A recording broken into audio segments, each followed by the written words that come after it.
मैं आप ही के बुंदेलखंड में ललितपुर गई थी। मैंने सुना कि 2 किसानों ने आत्महत्या की है और 2 किसानों की मृत्यु खाद की लाइन में खड़े खड़े हो गई। तो मैंने सोचा कि मुझे जाना चाहिए, मिलना चाहिए। और जो मैंने देखा, जो मैंने सुना, उससे मुझे खास तौर पे बुंदेलखंड के लोगों के लिए बहुत दुख हुआ।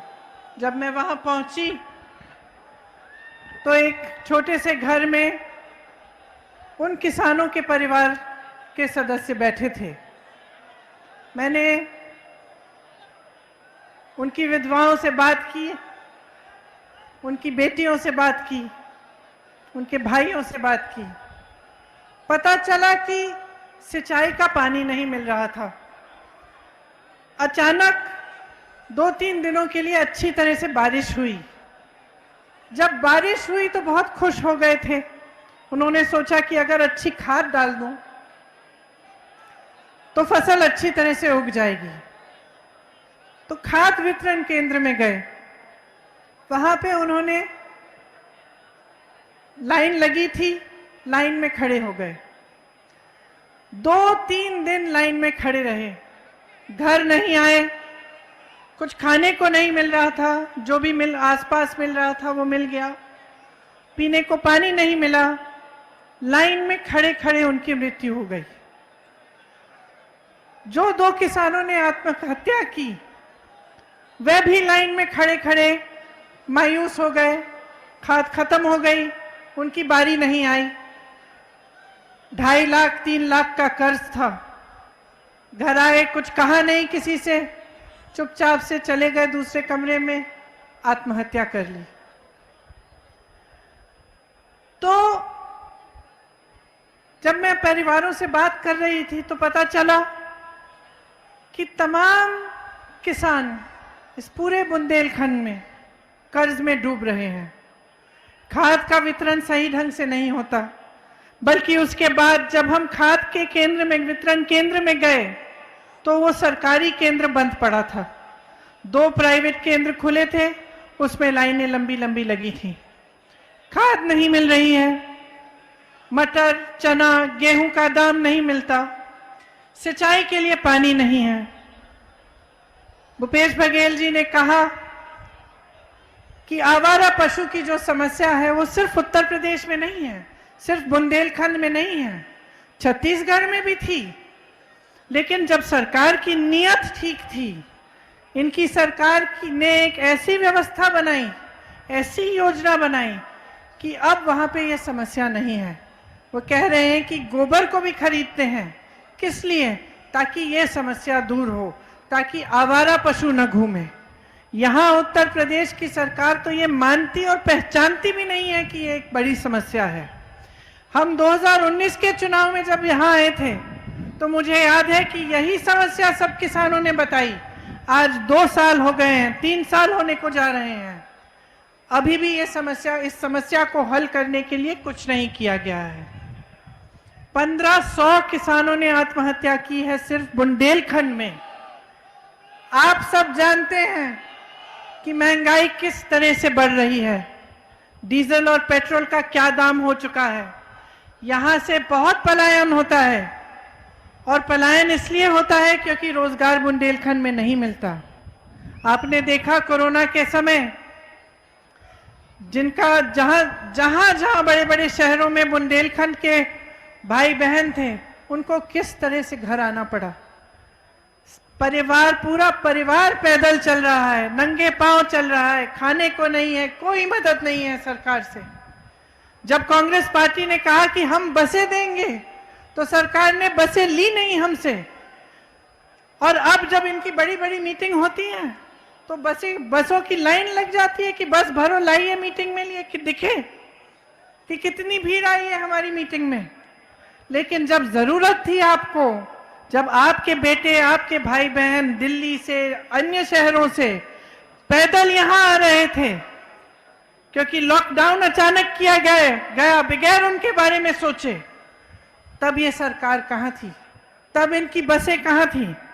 आपको मालूम है कि नहीं कि आज देश में किसान की आय 27 रुपए है प्रतिदिन, केवल 27 रुपए। जब मैं ललितपुर गई, उसी के 2-3 दिन बाद प्रधानमंत्री जी ने झांसी में एक बड़ी रैली की, शायद यहां महोबा भी आए, अपने जहाज में आए झांसी। आपको मालूम है कि वो जहाज कितने रुपए का है? 8,000 करोड़ का वो जहाज, वो एक जहाज प्रधानमंत्री जी का है। उस जहाज में वो यहां आते हैं भाषण देने के लिए, लेकिन आपकी आय नहीं बढ़ा पाते। उस जहाज में आते हैं लेकिन किसानों का कर्ज माफ नहीं कर सकते। आपको मालूम है कि प्रधानमंत्री जी के बड़े बड़े उद्योगपति मित्रों की आय कितनी है? प्रतिदिन 10,000 करोड़ रुपए कमाते हैं और आप 27 रुपए में कमा रहे हैं, और आपके लिए ये सरकार कुछ नहीं कर रही है। आपने देखा कि कांग्रेस की सरकार जब थी तब बुंदेलखंड में एक विकास का पैकेज आया था, उसके जरिए बहुत कार्य किए गए थे। हम ये सब परिस्थितियों को देखकर हमने ये तय किया है कि अगर हमारी सरकार आएगी तो किसानों का पूरा कर्जा माफ किया जाएगा। आपने छत्तीसगढ़ के मुख्यमंत्री जी से सुना कि उन्होंने कितने कर्ज माफ किए हैं छत्तीसगढ़ में। इससे पहले देश भर में 72,000 करोड़ रुपए का कर्जा कांग्रेस पार्टी ने माफ कराया। आपको गेहूं और धान का जो दाम है वो 2,500 रुपए आपको मिलेगा अगर हमारी सरकार आएगी। हमने ये भी तय किया है कि सबकी बिजली का बिल हाफ किया जाएगा। कोरोना काल में कई ऐसे लोग थे, खास तौर से जो छोटे दुकानदार और छोटे कारोबार चलाते हैं, जिनको बिल भरनी पड़ी लेकिन कारोबार बंद हो चुका था क्योंकि लॉकडाउन की वजह से, कोरोना की वजह से बहुत नुकसान हुआ। जिन ने वो कोरोना के समय वो बिल भरा, उनका बकाया माफ किया जाएगा, साफ किया जाएगा।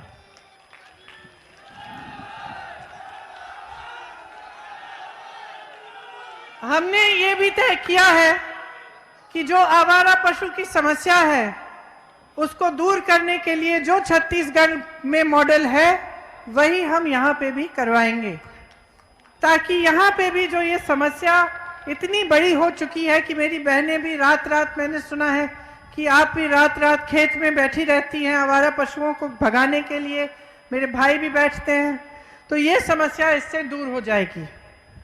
आप सब जानते ही हैं, मुझसे अच्छी तरह जानते हैं कि बेरोजगारी कितनी है प्रदेश में। जहां जहां मैं जाती हूं नौजवान दिखते हैं, बहुत पढ़े लिखे भी होते हैं, सब ने अपनी मेहनत की कमाई से सबसे पहले अपने बच्चों को पढ़ाया है। कुछ बच्चे बीए पास हैं, कुछ आईटीआई पास हैं, कुछ ने कोर्स किए हुए हैं, लेकिन रोजगार नहीं मिल रहा है। लॉकडाउन की वजह से काफी दिक्कत हुई, काफी धंधे भी बंद हुए, कारोबार बंद हुए।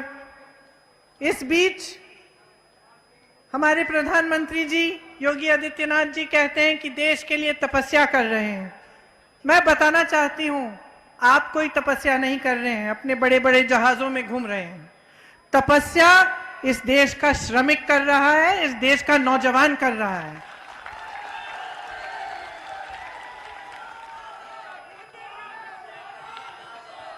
जिन परिवारों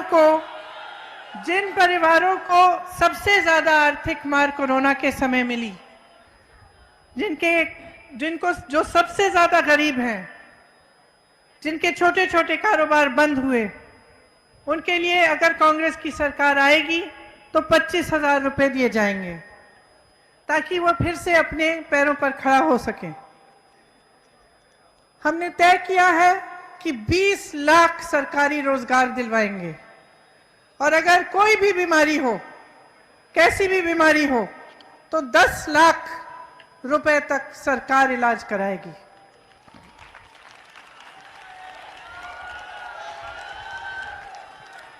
एक बुंदेली कहावत है, लबरा बड़ा कि बोदा बड़ा। तो आप जानते हैं कि कौन बड़ा। योगी जी, मोदी जी, भाजपा के सब नेता यहां आकर मंच पर खड़े होकर आपके सामने झूठा प्रचार करते हैं, बड़े बड़े वचन देके जाते हैं। आपने अब खुद परख लिया है कि उन वचनों को किस तरह से वो निभाते हैं।